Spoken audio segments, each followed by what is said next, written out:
Hola, hermano Vicente, ¿cómo estás? Bien, bien, Enrique, ¿y tú? Qué Después de milagrazo. tanto tiempo que no nos Que no has hacíamos querido video, grabar. ¿verdad? Cada rato te nos andan muriendo, pues cómo no vamos a hacer, No, hermano. pues ya ves esos grupos, cómo Pero están como de te quiere Dios, pesados. qué milagrosos ha obrado. Luego será el Sí, testimonio. gracias a Dios, aquí estamos. Lo ha Oye, sacado dos veces, sí. ahora que estuve en el hospital, estuve reflexionando y las personas me hicieron unas preguntas. ¿Ya? El por qué Dios se encarnó, qué necesidad había de haberse encarnado Él, De la de la encarnación. encarnación de Él. Ujú. Y pues dije, bueno, ahora que hagamos un nuevo video, voy a preguntarle a mi hermano Vicente a ver qué es lo que él piensa o que ha estudiado sobre esto, ¿no? ¿Me Bueno, podrías hacer vamos a un... platicar, es un asunto pues muy teológico, sobre la encarnación de nuestro Señor Jesucristo. Nosotros sabemos, y pues ya lo hemos hablado en otros videos, que Dios Padre se nos empezó a revelar en el Antiguo Testamento, ¿no? Como legislador, como como hacedor del mundo, como que nos dio los mandamientos, y progresivamente fuimos conociéndolo un poco más, poco a poco más en el Antiguo Testamento. Pero nadie, por mayor sabiduría que tengamos, ni tú ni yo, ni cualquier ser humano en el mundo, pudimos ni siquiera penetrar con un sueño, ni por acá, por una idea que nos diera, en la vida íntima de la Santísima Trinidad.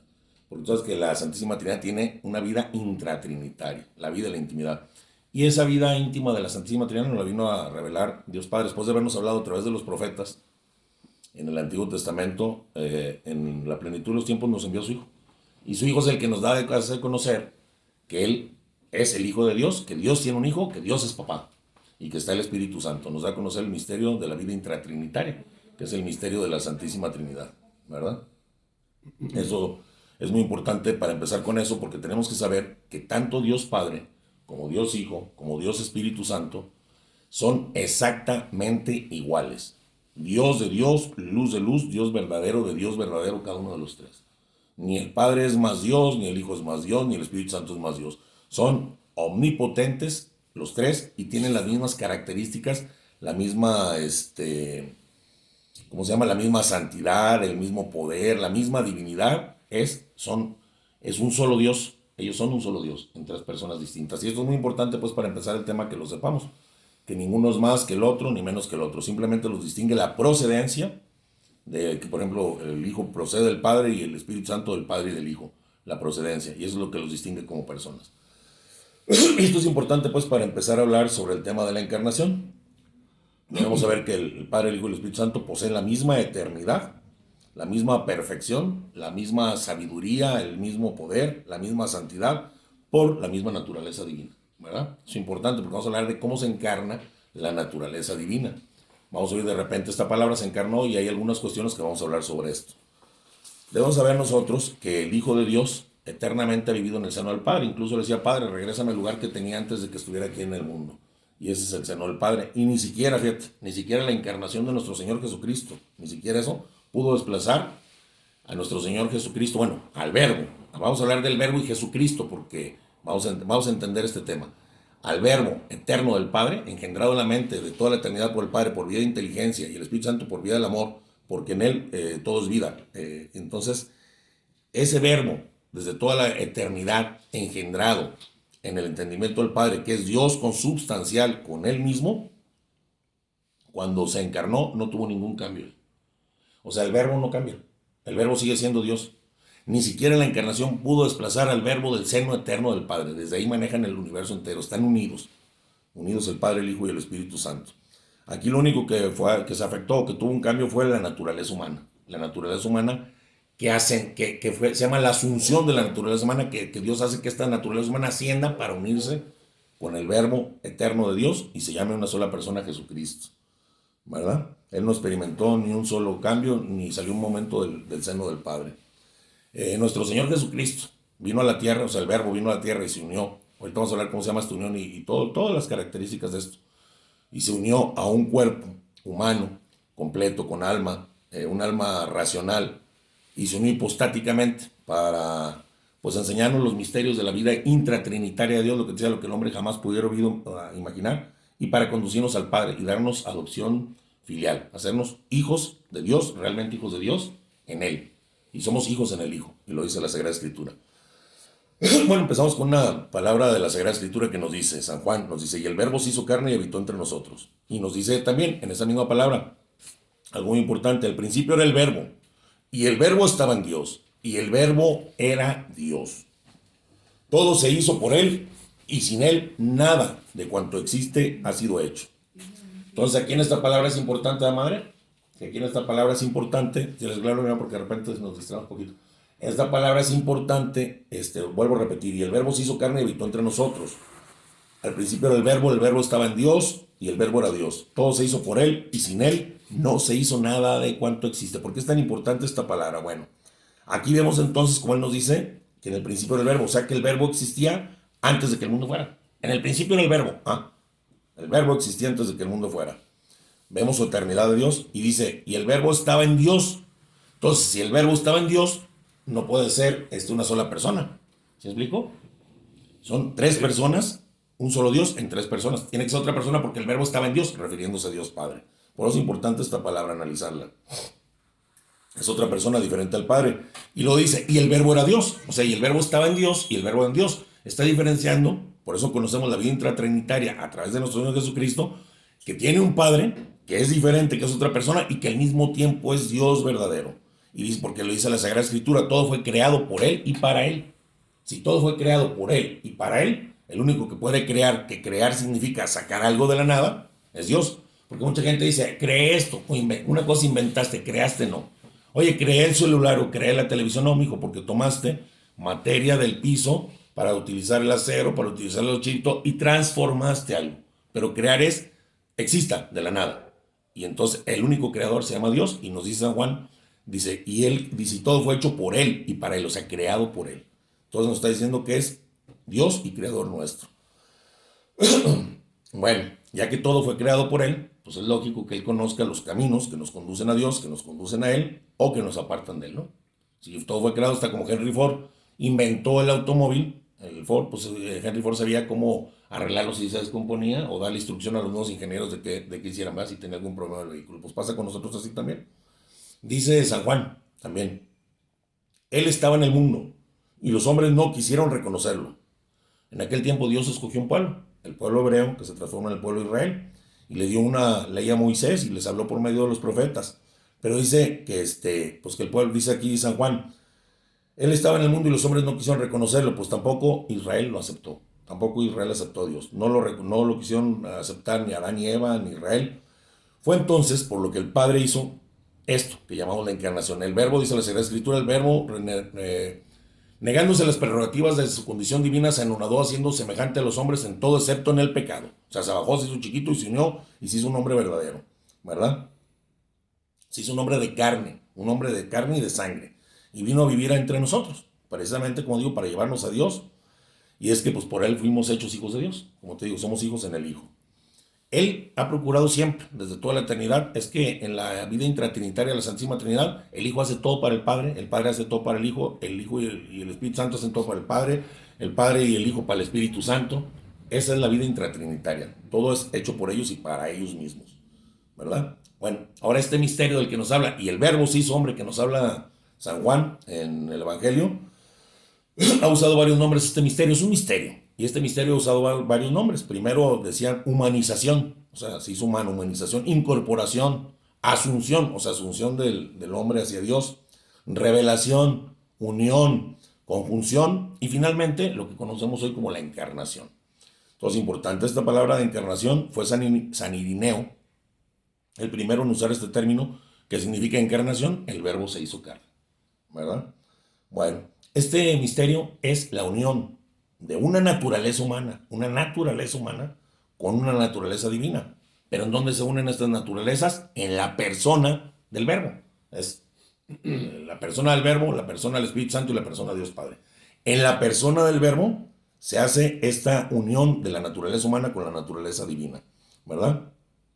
Dios Padre creó, más bien es obra, se lo ponemos como apropiación, por obras por apropiación del Espíritu Santo, que creó el Espíritu Santo una naturaleza humana y la elevó, esta naturaleza humana la elevó y la hizo vivir, subsistir en la persona del Verbo, en la segunda persona de la Santísima Trinidad, la hizo subsistir ahí. Por lo que Cristo es entonces verdadero Dios y verdadero hombre, que eso es muy importante, que eso no se nos olvida. Vamos a hablar de algunas herejías que decían lo contrario. La encarnación está fuera de toda duda. Eso ya lo conocemos y no repugna. ¿Por qué no repugna? Bueno, porque, como les decía yo, al asumir la naturaleza humana, el verbo, y hacerla subsistir en él, hacer que la naturaleza humana subsista, viva en él, no experimenta ningún cambio. Esto afecta nada más a la naturaleza humana, que se vuelve uno con Dios y se vuelve Dios con Dios, ¿verdad? Ok. Aquí nos damos cuenta y vemos que no existe nada, que el poder de Dios no pueda, ¿verdad? Esto lo hizo nuestro Dios Padre, o Dios, hablando es que es un solo Dios, Dios hablando de las tres personas, lo hizo Dios por su inmensa misericordia hacia nosotros, ¿verdad? Nosotros debemos saber que Dios se puede comunicar a las criaturas, fíjate, de tres maneras se nos puede comunicar. Y estas son, pues, naturalmente, que es, por ejemplo, por esencia, presencia y potencia. ¿Cómo es esto? Todo lo que existe está lleno de Dios, todo, hasta una piedra, incluso hasta el demonio, porque en Él somos, nos movemos y existimos, todo está lleno de Dios, o sea, por presencia, esencia y potencia, porque en Él somos, nos movemos y existimos, ¿sí entiendes eso, no? Eso es naturalmente. Bueno, sobrenaturalmente se nos puede comunicar también, y esto pues se nos comunica con lo que conocemos como la gracia santificante, ¿verdad? Y esta gracia santificante pues está en nosotros en este mundo o en el otro, unidos a la gracia santificante, de esa manera se nos comunica Dios, se une a nosotros, por medio, sobrenaturalmente por la gracia santificante. Y la tercera y la más importante es la que estamos hablando ahorita, perdone, se llama hipostáticamente, ¿verdad? Bueno, esto es elevando a una criatura racional, a una persona racional, a un ser humano racional, a unirse con la divinidad, ¿verdad? Eso lo llamamos hipostáticamente. Entonces Dios se nos comunica naturalmente, sobrenaturalmente o hipostáticamente. Ahora, aquí la pregunta es, ¿era conveniente que Dios se encarnara? Porque es Dios, el verbo es Dios. Es la pregunta que Es la pregunta. estamos haciendo. Sí, y era si es conveniente por dos razones. Primero, por la naturaleza de Dios. ¿Sí me explico? A cada quien le conviene hacer lo que le pertenece a su naturaleza. Por ejemplo, nosotros somos hombres racionales. ¿Y qué nos conviene? Por razonar. ¿Sí me explico? Si somos hombres racionales, nos conviene razonar. ¿Y Dios qué es? Pues Dios es el sumo bien. Y al sumo bien le conviene comunicarse en grado sumo. Por eso se comunica de estas tres maneras, hasta el grado de elevar a la naturaleza del hombre a unirse con Dios, ¿verdad? Esto fue la encarnación en grado sumo. Esa es una de las cosas por las que sí convenía la encarnación. Dos, para manifestar Dios, para manifestarnos los atributos de Dios, darnos a conocer los atributos de Dios, ¿verdad? Porque en la encarnación conocimos varias cosas de Dios. Vamos a ver cuáles son las que conocimos. Bueno, pues conocimos su infinita bondad, primeramente. ¿Por qué su infinita bondad? Porque no despreció la pobre naturaleza humana para unirse con nosotros. Es bondadoso. Se nos comunicó de las tres maneras. La gracia santificante se nos comunica después de que viene nuestro Señor Jesucristo, después de la encarnación. Os digo, en esencia, presencia y potencia, hasta las piedras están llenas de Dios, rodeadas de Dios, porque en Él somos nuevos y existimos. Pero con la gracia santificante se nos comunica cuando nos hace, por los méritos de nuestro Jesucristo, hijos en el Hijo, y aparte hipostáticamente. Entonces ahí vemos su infinita bondad, vemos su infinita misericordia. ¿Por qué? Porque pues pudo remediar nuestra miseria. Al unirse al ser humano pudo remediar nuestra miseria después de que habían sido expulsados a Adán y Eva del paraíso. Vemos su infinita justicia también. ¿Por qué? Porque esta infinita justicia de Dios, entonces comprendemos atributos de Dios, exigió hasta la última gota de sangre de Jesucristo para el rescate de nosotros, su infinita justicia. Observamos su infinita sabiduría también, su infinita sabiduría. ¿Por qué? Porque Dios encontró una solución para acomodar, ahorita vamos a ver por qué, la misericordia y la justicia, hacerlas que se pudieran acomodar. Entonces vemos su infinita sabiduría. Vemos también su infinito poder de Dios en la encarnación. ¿Por qué? Porque Él puede y logra juntar, unir lo infinito, que es el verbo, con lo finito que era el hombre. Lo infinito con lo finito en esa unión hipostática, ¿verdad? Bueno, hay algo que debemos de tener muy consciente. Cuando Dios asume la naturaleza humana, no asumió el pecado del hombre, sino nada más asumió las flaquezas de la naturaleza humana y las penalidades, ¿sí? De que vas a morir, de que te vas a cansar, de que vas a trabajar con el suelo de tu frente. Asumió nada más eso, no asumió el pecado en sí, ¿verdad? Porque cuando San Pablo de repente oímos que dice en la Sagrada Escritura, Cristo se hizo pecado por nosotros. Mucha gente a veces era pecador, no nos hizo pecador, ni asumió el pecado. Eso quiere decir que tomó sobre Él la pena de vida por el pecado a nosotros, lo que debíamos, la pena que debíamos, pero no asumió la culpa del pecado. O sea, Él no tenía culpa alguna. Él asumió nada más nuestra pena, lo que teníamos que pagar nosotros, ¿verdad? Ahora mucha gente me pregunta, decían también, oye, ¿y cómo Dios, que es tan grande, porque Dios es inmenso, puede encerrarse en algo pequeño, como Jesucristo, como la persona, la naturaleza humana de Cristo? Bueno, Es que sabemos que Dios, es que el tamaño de Dios nadie lo puede describir. O sea, Dios es inmenso, pero es inmenso por su virtud, por su poder, no por su tamaño. Dios no tiene tamaño alguno. Está en todos. Es que nosotros nos sentimos muy grandes, el Señor es muy grande. Él está en todos y todos estamos en Él. ¿Sí me explico? En Él no hay tamaño. Y puede estar en un bebé recién nacido, como puede estar en un gigante, en lo que sea, porque para Dios no es tamaño, no se puede encerrar. El poder de Dios no encuentra en ningún lugar estrecho ni en ningún lugar demasiado grande, porque en Él somos, nos vemos y existimos, vuelvo a repetir. Ahora, la pregunta es esta: ¿por qué dice la Sagrada Escritura? Dios, en la plenitud de los tiempos, Dios, ya que no lo quisieron recibir, Dios envió a su Hijo. En aquellos tiempos nos habla, en los tiempos anteriores nos hablaba a través de los profetas. Hoy nos ha hablado a través de su Hijo, en la plenitud de los tiempos. ¿Por qué en la plenitud de los tiempos y por qué no antes? Sería la pregunta. ¿Y por qué no después? ¿Sí me explico? Bueno. Por ejemplo, al principio del mundo se podía haber encarnado, ¿no? Antes de que pecaran a Eva, ¿se podía haber encarnado? Sí, sí podía. Pero no convenía. ¿Por qué? Porque la medicina que vino a traernos Él es para los enfermos, no para los sanos. ¿Se explico? Antes de que pecara Adán, ¿para qué? Que se encarnaba nuestro Señor Jesucristo. Ahora, después, ¿por qué inmediatamente después del pecado de Adán y Eva no se encarnó? ¿Por qué se esperó tanto tiempo para encarnarse? Bueno,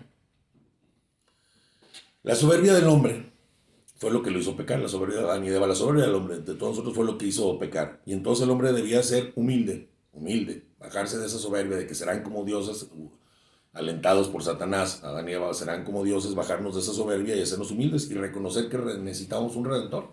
Entonces Dios nos da tiempo para que recapacitemos y reconozcamos que siempre necesitamos un redentor. Y también porque tenía que ir pasando de lo imperfecto del pueblo judío. Por eso siempre yo te digo, fue una enseñanza pedagógica. Mucha gente quiere que el Antiguo Testamento sea lo que es hoy. Los hermanos separados, es que en el Antiguo Testamento habla del sábado, sí, pero la Antigua Alianza. Y es un camino pedagógico de crecimiento, de kinder a prepa. Y no te van a enseñar en la prepa lo que es de kinder. Entonces tenemos que ir creciendo poco a poco para que en la plenitud de los tiempos, que ya tuvimos el conocimiento de nuestro Señor, que ya hemos visto cómo obraba los milagros, cómo salvó al pueblo de Egipto, cómo todo lo que pasó, todas las profecías del Señor se han cumplido. Entonces ir pasando de lo imperfecto a lo perfecto. De la ley natural que tenemos impuesta en el corazón a la ley de Moisés, después a la ley evangélica. Y además hay otra cosa, por la dignidad del verbo, que es el que se encarna, que es Dios, convenía mucho que no fuera nada más así, sino que le anunciaran una serie de profetas grandes, reconocidos. ¿Sí me explico? Entonces por la dignidad él convenía, ¿verdad? ¿Por qué no se encarnó pues al final de los tiempos y ya? También, bueno, no convenía porque Dios Padre había dicho un protoevangelio, pondré enemistad entre ti y la mujer y todo, y empiezan a anunciar que nacerá un Salvador. Dice Isaías, una virgen concebirá y dará luz, y empiezan a hablarnos del Emanuel y todo. Si hubiera pasado mucho tiempo hasta el final del mundo, pues la fe se podía enfriar, ¿verdad? El hombre se podía desesperar. Si a nuestros tiempos no hubiéramos tenido todavía Jesucristo y si hubiéramos querido en pecado mortal, todo, a lo mejor hasta desesperábamos y muchos hasta se suicidaban, ¿verdad? Diríamos, a lo mejor ya Dios nos abandonó, ¿verdad? Y además había una situación muy importante. ¿Por qué no fue el fin de los tiempos? Porque Cristo, ya como Salvador, debe de aparecer como Salvador en los tres tiempos. En el Antiguo Testamento, en el Nuevo Testamento y en el futuro. Cristo es el Salvador del Antiguo, del Nuevo y del futuro. Entonces por eso no convenía. Ahora lo que tú decías, que te decían por ahí, ¿era necesario que Cristo se encarnara para pagar la deuda? ¿O podía haber otras formas de redimirnos? ¿Ah? Bueno, pues sí había otras formas de redimirnos. No era necesario que se encarnara. ¿Ah? Para la reparación de nuestro pecado. Por ejemplo, gratuito y libremente. Simplemente pues perdonando el pecado sin exigir ninguna reparación. Los perdono y se acabó. ¿Podría haberlo hecho? Sí podía, porque es Dios. Por ejemplo, a lo mejor con alguna reparación sencilla, fuera de la exigencia de lo que llamamos justicia perfecta. Pidiéndole al hombre, pues saben que tienen que hacer este tipo de penitencias, estas mortificaciones, y háganlas pues con sus fuerzas naturales, hagan esto y pues yo los perdono. ¿Sí explico? ¿Podía haberlo hecho así nuestro Señor? Sí podía. Porque la gente se asusta de la encarnación de Jesús y de la muerte en la cruz, ¿verdad? Sí podía haberlo hecho así. Bueno, también, por ejemplo, podía habernos salvado con una reparación de justicia imperfecta. ¿Cómo? Pues dándole al hombre el estado de gracia, ¿sí me explico? Participándole la gracia de Dios en el hombre, aunque no se hubiera encarnado el verbo, para que el hombre pudiera merecer. Te doy un estado de gracia para que tus actos valgan y sean meritorios. Y entonces establecería Dios una igualdad entre lo que le debíamos y lo que se pagaba. Pero se llama imperfecta porque establecería una igualdad entre lo que debíamos y lo que pagábamos, pero no entre el ofensor que era nosotros y el ofendido. ¿Sí? O sea, había igualdad entre lo que debíamos. Hice por esto por el pecado y pagamos con esto y con esto. pero no podía haber igualdad entre el que ofendió y el ofendido. Y por lo general, para que haya una reparación de justicia perfecta, se necesita igualdad entre el que ofende. Por ejemplo, yo voy y le doy una cachetada a un rey. Pues no hay igualdad, aunque tú digas que somos seres humanos y yo, me meten al bote en friega. Y le doy una cachetada de las tortillas, pues ni se pide una disculpa y se acabó. Porque hay más igualdad entre él y yo, otro comerciante, que entre yo y la reina Isabel. Voy a Inglaterra, le cachetó a la reina Isabel y te lo aseguro que mete al bote. No hay igualdad. Puede haber igualdad entre la ofensa y el perdón. Yo estoy pidiendo disculpas y lo que estoy haciendo para reparar, pero no entre el que la ofendió y el ofendido. Y aquí el que fue ofendido se llama Dios, ¿verdad? Ahora, por eso la reparación, que se llama de justicia estricta y perfecta, tiene que tener igualdad entre lo debido y lo que se paga, pero además igualdad entre el que ofende y el ofendido. Para que sea de justicia estricta y perfecta estamos hablando. Ahora, por eso, observando todo esto, pues ya vemos que sí, no era necesario la encarnación. Dios hubiera podido perdonarnos, pues, como te digo, por condenación, exigiéndonos una penitencia, mortificaciones o una reparación de justicia imperfecta.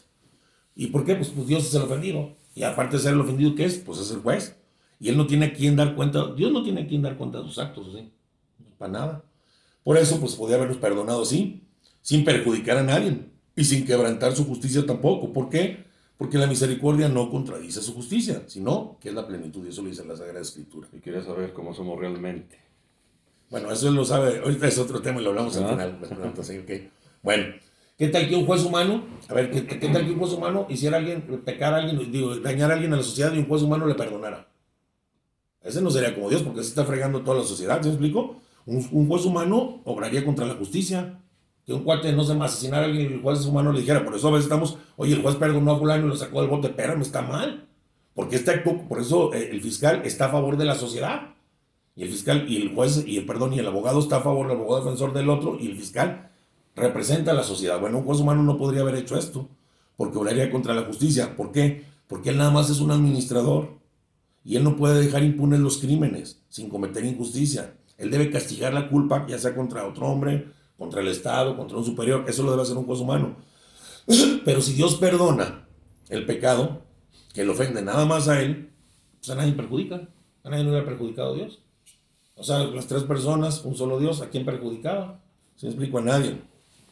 Así, por ejemplo, como el que perdona una ofensa hecha él directamente, tú me haces algo y yo te perdono, y no te exijo ninguna satisfacción, simplemente, carnal, me perdonas, y yo, pues sí, te perdono, pues no cometo ninguna injusticia, ¿verdad? Obro con misericordia, por lo que dice el apóstol, la misericordia aventaja el juicio, es lo que te digo. Tú me puedes ofender y estamos igual, y te digo, ¿sabes qué, carnal? Pues te perdono y no pasa nada, pues así Dios, lo podemos ofender, y no éramos igual, pero como el único ofendido, aquí como el único ofendido sería yo, te perdono, pero si tú me dices, Vicente, robé al vecino, me perdonas, y yo te perdono, yo estoy mal. ¿Ya me explico ahora sí por qué? Ok. Bueno, la encarnación fue necesaria para la reparación, como vimos, de justicia estricta y perfecta, que requiere igualdad entre el ofendido y el ofensor. Y solamente para que hubiera esa igualdad, una persona divina podía reunir esto tomando carne humana. Porque si Dios le pide perdón a Dios, tampoco se puede, porque no, ¿se explicó? Porque el que ofendió al humano, entonces por eso nuestro Señor toma carne humana y se vuelve solamente un hombre Dios. Y entonces un hombre Dios está al nivel de Dios para pagar con sus bienes propios por la ofensa. Ese hombre Dios se llama Jesucristo. Él sí podía pedir perdón, unido al humano, porque esa no es una hipostática tan perfecta que lo vuelve uno solo, Jesús Cristo, uno solo Jesucristo.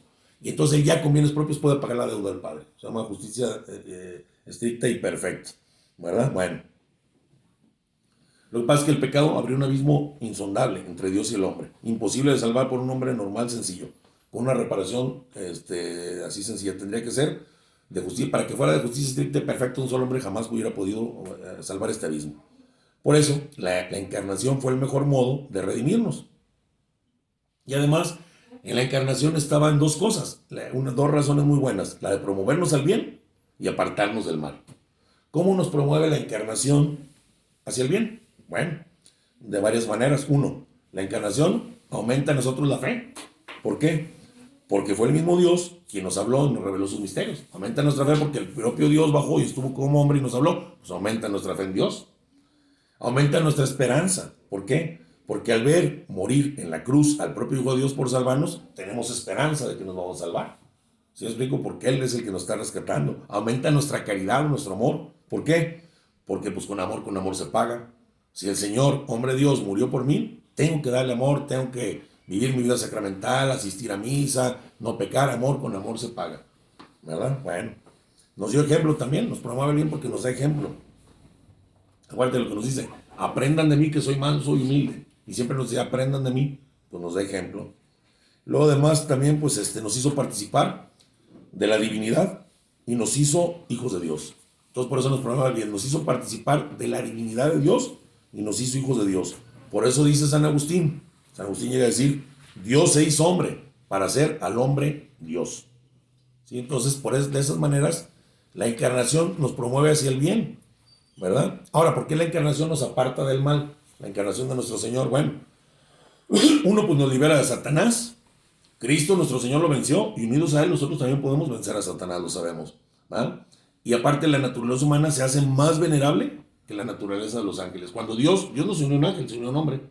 Si Dios se unió a un hombre, pues la naturaleza de los hombres crece, se hace grande, se hace más venerable que la propia naturaleza de los ángeles. Y entonces nos quita la tentación de idolatría, de andar idolatrando ángeles, que la mayoría que quieren que los idolatremos son ángeles caídos, que se llaman demonios.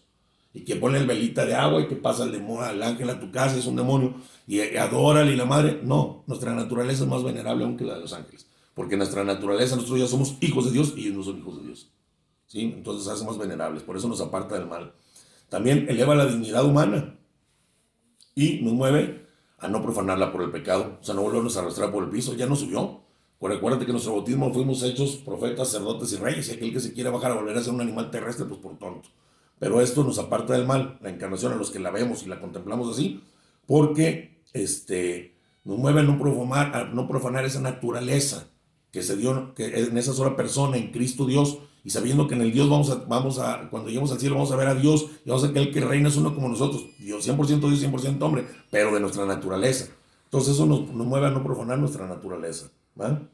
Nos quita la presunción. ¿Por qué? Porque todo esto que hizo nuestro Señor Jesucristo fue sin ningún mérito de nosotros, ninguno. Fue pura gracia y misericordia, que nos enseña esto, que nada tenemos por nosotros mismos, sino que todo se lo debemos a Dios. Entonces por eso también nos aparta del mal. Nos libera del pecado. ¿Cómo?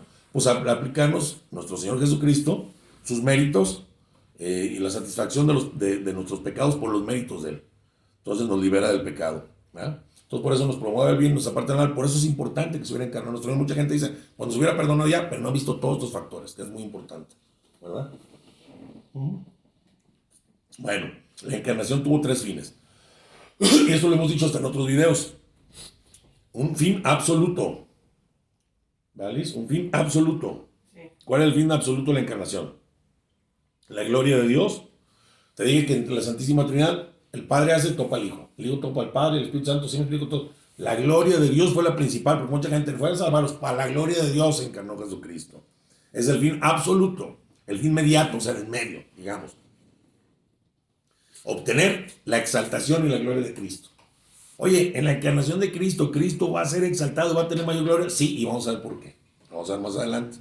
Y el fin inmediato, la redención de nosotros como pecadores. ¿Sí me explico? Satisfacer el honor ofendido del Padre, darle glorificar más a que nuestro Señor, al Verbo, y redimirnos de nuestro pecado, ¿verdad? Nosotros debemos acordarnos que todas las cosas, dice la Sagrada Escritura, que todas las cosas han sido ordenadas por Dios, para la gloria de Cristo. Y estamos hablando de Cristo en cuanto al Verbo y hombre, un solo Dios, pero una sola persona, en 2 naturalezas. Ya estamos hablando de Cristo, ya no nada más del Verbo. Bueno, todo ha sido ordenado para la gloria de Cristo, nos dice la Sagrada Escritura, eso nos dice. Voy a ver ahora sí por qué, les voy a leer 3 párrafitos de la Sagrada Escritura como nos dicen. Dice, le fue dado el señorío, la gloria y el imperio, y todos los pueblos, naciones y lenguas le sirvieron, y su dominio es dominio eterno que no acabará nunca, y su imperio que nunca desaparecerá. Por esto murió Cristo y resucitó, para dominar sobre muertos y vivos, y es palabra de Dios. Por eso vivió Cristo, murió y resucitó, para dominar. Se aumenta la gloria de Cristo. Amados, de toda la eternidad también la mente del Padre en esa unión. Dice otra palabra, porque en Él fueron creadas todas las cosas del cielo y de la tierra, las visibles e invisibles, los tronos, dominaciones, principados, potestades. Todo fue creado por Él y para Él. Él es antes que todo, y todo subsiste en Él. Él es la cabeza del cuerpo de la iglesia, estamos hablando de Jesucristo. Es el principio, el primogénito de los muertos, para que tenga la primacía sobre todas las cosas. Exaltación a Jesucristo. Dice la Sagrada Escritura, y quiso el Padre que en él habitara toda la plenitud, y por él reconciliar consigo al mundo, pacificando por la sangre de su cruz todas las cosas, así las de la tierra y las del cielo, uniendo y pacificando todo en Jesucristo. Para la gloria de Cristo lo hizo el Padre. Dice la Sagrada Escritura, se anonadó, haciéndose semejante a los hombres en todo excepto en el pecado, se hizo obediente hasta la muerte y muerte de cruz, por eso el Padre lo exaltó. Y le otorgó un nombre que está sobre todo nombre, para que al nombre de Jesús toda rodilla se doble en el cielo, en la tierra y en los abismos, para la gloria de Cristo. Para que toda rodilla se doble en el cielo, en la tierra y en los abismos, para nuestro Señor Jesucristo, para la gloria de Cristo. Todo fue hecho por Él y para Él. Que toda lengua confiese que Jesús es el Señor.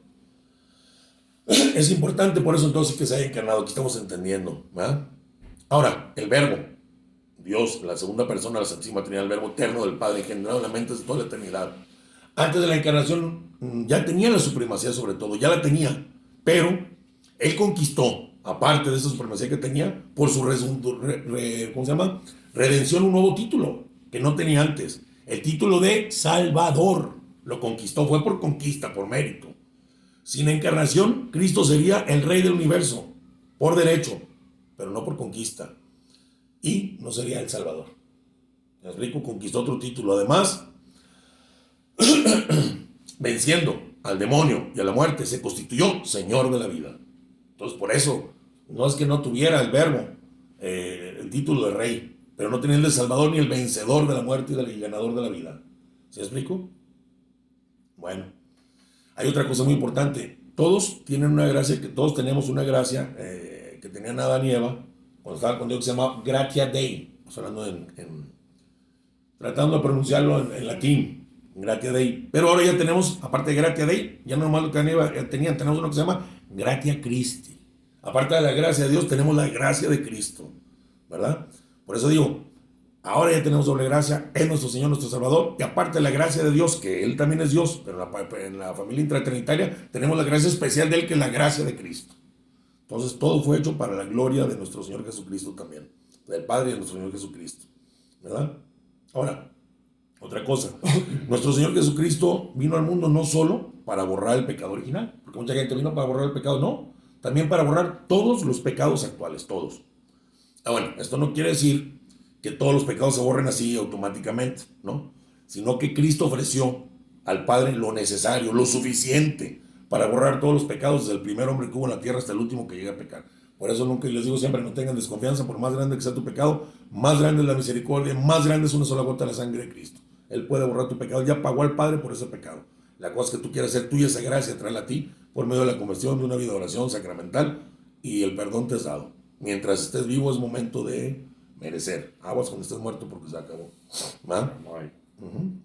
Nada. Bueno, aunque nuestro Señor vino a borrar principalmente el pecado mayor, hay dos tipos de pecado. El pecado puede ser mayor extensivamente o intensivamente. Bueno, es intensivamente mayor, intensiva, cuando es voluntario. Es mayor el pecado que yo hago voluntario que el del pecado original de todos, porque yo lo estoy haciendo. En este sentido es mayor el intensivo, ¿verdad? Porque es voluntario. Y el pecado original pues no es mío, lo heredé. Pero extensivamente es el original también más grande. ¿Por qué? Porque afecta a todos. Porque todos cargan con el pecado original. ¿Se explicó? Intensivamente es mayor mi pecado, extensivamente mayor el de Adán, porque nos afecta a todos. Entonces él vino por los dos. Bueno, algo muy importante. ¿De qué manera se realizó la unión de las dos naturalezas, la divina y humana, en la persona del Verbo? Primero tenemos que entender algo muy claro. La diferencia entre naturaleza y persona. Vamos a ver qué es la naturaleza y qué es la persona. Bueno, la naturaleza es la esencia de algo que responde a la pregunta, ¿qué es esto? ¿Qué es esto? Y la persona es, ¿quién es este? ¿Se explicó? Por ejemplo, la naturaleza dice, ¿qué es esto? Puede referirse a seres racionales, a seres irracionales. Por ejemplo, puede decir, ¿qué es esto? ¿Un dios? ¿Un hombre? ¿Un ángel? ¿Una piedra? ¿Qué es esto? ¿Ah? ¿Un caballo? O sea, bueno, incluso seres inanimados, hasta una piedra, te digo. Y la persona se refiere la naturaleza es que es, y la persona es quién es este. Se refiere entonces a una naturaleza nada más racional o intelectual, señalando un sujeto concreto, alguien, una persona concreta, que responde a esa pregunta, ¿quién es este? Por ejemplo, Dios Hijo, Dios Padre, Dios Espíritu Santo, San Miguel, San Gabriel, San Rafael, hablando de los ángeles, Enrique, Vicente, Gaby, ¿quién es este? Esa es la persona. La naturaleza, ¿qué es? ¿Es un ángel o es un dios? ¿O es una piedra? Y persona, ¿quién es este? Fulano, sultano, mangano, perengano. ¿Sí entendemos eso? Bueno. Ya que entendimos eso, pues en Cristo hay dos naturalezas divinas. Perdón, hay dos naturalezas, la divina y la humana. ¿Qué es la naturaleza? ¿Qué es esto? Un Dios y un hombre. Un Dios y un hombre. Pero la persona es, ¿quién es este? Jesucristo. Una sola persona, dos naturalezas. ¿Sí nos quedamos claros? Una sola persona, dos naturalezas. En esta unión no se fundieron las dos naturalezas en una sola, no se puede. Sino que se unieron, cada naturaleza quedó íntegra e inconfusa, la humana y la divina. Aunque una sola persona, un solo yo, el verbo eterno del Padre, Jesucristo. Un solo yo, la persona es Jesucristo, el verbo eterno es la persona, pero se unen las dos naturalezas y no se confunden. La humana no se hace divina 100% ni la divina humana, es 100% Dios, 100% hombre, hay que diferenciar esto, ¿verdad? Bueno, una herejía de Nestorio decía que en Cristo había dos personas y una sola naturaleza, que así como una gota de vino se aventaba al mar y tomaba la naturaleza del mar. Si quieres le paramos, vamos a continuar con la segunda parte que ya vamos casi terminando, para que no se nos corte la mitad y volvemos a recomenzar con esto. Vamos a ir a la segunda parte. Mientras me dejo de ver con mi garganta, mala. Oye, por cierto, se me hace muy interesante esto de... Ok, no, pero seguimos al final. No, o sea, pues ahorita vamos a platicar por lo que queda de tiempo. No quieres platicar nada. No, porque nos vamos del tema. Ok. Mejor al final. ¿Te parece que continuemos? Continuamos. En un momento más nos vemos. Bye, continuamos ahorita enseguida. Bye.